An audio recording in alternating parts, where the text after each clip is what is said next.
என்னுடைய நேம் வந்து மகேந்திரன். நான் வந்து யூஜி வந்து சென்னை காலேஜில் தான் முடித்தேன். பிஜி வந்து பாளையங்கோட்டை காலேஜில் பிஜி அங்கே தான் முடித்தேன். ஸோ என்னென்னா பிஜி முடிச்சதுக்கு அப்புறமே என்ன அப்படின்னா நான் ஒரு கிளினிக்கில் ஒர்க் பண்ணிட்டு இருந்தேன். ஸோ அந்த கிளினிக்கில் என்ன பண்ணுவாங்க அப்படின்னா ஒரு பேஷண்ட்ஸ் வராங்க அப்படின்னா நம்ம வந்து பேசணும் அவங்ககிட்ட. ஸோ பேசணும் அப்படின்னாலே ஃபஸ்ட்டு நம்ம ஒரு கண்டென்ட் ரெடி பண்ணணும். கண்டென்ட் என்னன்னா அது ஒரு லாஜிக்கலாக இருக்கும். ஸோ சித்தா சிஸ்டத்துக்கும் அலோபதி சிஸ்டத்துக்கும் ரெண்டுத்துக்கும் நம்ம வந்து டிஃப்ரென்ஸ் சொல்கிறத விட லாஜிக்கலாக நம்ம கான்செப்ட் அவங்க கிட்ட சொல்லணும். ஸோ அப்போ என்ன பண்ணுவாங்க, அந்த பேஷண்ட் அக்செப்ட் பண்ணுவாங்க. ஸோ அக்செப்ட் பண்ணிட்டாங்க உங்கள் மேலே ஒரு ஹோப் வந்துடும். அந்த ஹோப்பை தான் நம்ம ஃபஸ்ட்டு க்ரியேட் பண்ணணும்னு நான் நினைக்கிறேன். ஸோ அந்த கண்டென்ட்டை நான் இங்கே லேர்ன் பண்ணிக்கிட்டேன்னு நான் நினைக்கிறேன். ஸோ இன்னொன்று வந்து என்ன அப்படின்னா பேஷண்ட்ஸ்க்கு நம்ம என்ன சொல்லணும் அப்படின்னா அவங்களுக்கு ஃபினான்ஷியலாக இருக்கக்கூடிய ஒரு பயத்தை நம்ம போகணும்.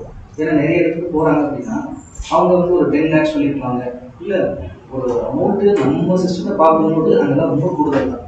ஸோ அப்போ என்ன பண்ணணும் அப்படின்னா அங்கேருந்து ஒரு ஃபினான்ஷியல் கம்ஃபர்ட்ஸ் வந்து நம்ம கொண்டு வரணும். ஸோ இன்னொன்று வந்து அந்த பயம், அந்த சிஸ்டத்துக்கும் நம்ம சிஸ்டத்துக்கும் என்ன இருக்குது, இது எவ்வளோ நாளில் ஒரு ரிசல்ட் கிடைக்கும், ஸோ இதில் என்னெல்லாம் வந்து ப்ளஸ் பாயிண்ட்ஸ் இருக்குது, ஸோ இது எல்லாமே நம்ம அவங்களுக்கு பொறுமையாக புரிய வைக்கணும். ஸோ அது கொஞ்சம் டைம் எடுத்தாலும் பரவாயில்ல. ஃபஸ்ட்டு என்ன பண்ணணும்னா நம்ம வந்து ஃபினான்ஷியலாக அவங்ககிட்ட கான்சன்ட்ரேட் பண்ணக்கூடாது. ஏன்னா நம்ம எல்லாருமே என்ன நினைக்கிறோம்னா ஃபஸ்ட்டு வந்த உடனே ஒரு செட் ஆஃப் மெடிசன் கொடுத்துட்டு இவ்வளோ அமௌண்ட் வாங்கினாலே அவன் பயந்துருவான். இன்னொரு இதாக இருக்குது ஃபினான்ஷியலில். இன்னொன்று என்னன்னா அவங்க வந்து ஒரு 10 lakhs பார்த்துருப்பாங்க. அந்த இடத்துல நமக்கு ஒரு லோ பட்ஜெட்டில் ஒரு அமௌண்ட்டு ஒரு மெடிசன் கொடுத்தோம்னா அவங்க இப்படி யோசிப்பாங்க, இந்த இடத்துல அவங்க நான் 10 lakhs செலவு பண்ணி எனக்கு வந்து ரிசல்ட் இல்லை, இங்கே நான் வந்து ஒரு 2000 எனக்கு எப்படி சரியாயிடும் அப்படிங்கிற ஒரு மைண்ட் செட்டுக்கு வந்துடுவாங்க. ஸோ இந்த ரெண்டுமே நம்ம பேலன்ஸ்டாக வச்சுக்கணும். ஸோ அப்போ அது வந்து என்னன்னா நம்ம பேஷண்ட்ஸை எப்படி தக்க வச்சுக்கணும். ஸோ அதுக்கும் லேர்ன் பண்ணணும். ஒன்று நம்ம அவங்களுக்கு ஒரு கம்ஃபர்ட் ஜோன் எப்பயுமே கொடுத்துட்டே இருக்கணும். ஸோ அது வந்து நம்ம ட்ரீட்மெண்ட் முடிக்கிற வரைக்கும் அந்த கம்ஃபர்ட் ஜோன் அவங்களுக்கு அதிகமாகும். ஸோ ஒரு எண்ட் ஆஃப் த பீரியட்ல நமக்கே தோணும், ஓகே இந்த பேஷண்ட்ஸ் கிட்ட நம்ம இந்த அமௌண்ட் கேட்டாலும் கொடுப்பாங்க அப்படின்ற ஒரு மைண்ட் செட் வரும். அப்போ நீங்கள் கேட்டீங்கன்னா அந்த பேஷண்ட்ஸ் கண்டிப்பாக அக்செப்ட் பண்ணுவோம்.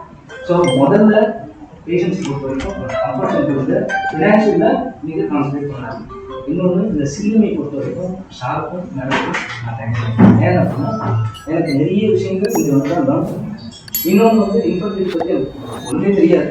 ஸோ நான் வந்து ஜஸ்ட்டு பேஷண்ட்ஸு நார்மல் பேஷண்ட்ஸ் தான் பார்ப்பேன். இந்த சிஎம்ஐ வந்து என்ன அப்படின்னா நிறைய இங்கே கொண்டு போகும்போது சித்தாரா ட்ரஸ்ட் அப்படின்ற ஒரு பெரிய கான்ஃபிடென்ட் கிடைக்கும்.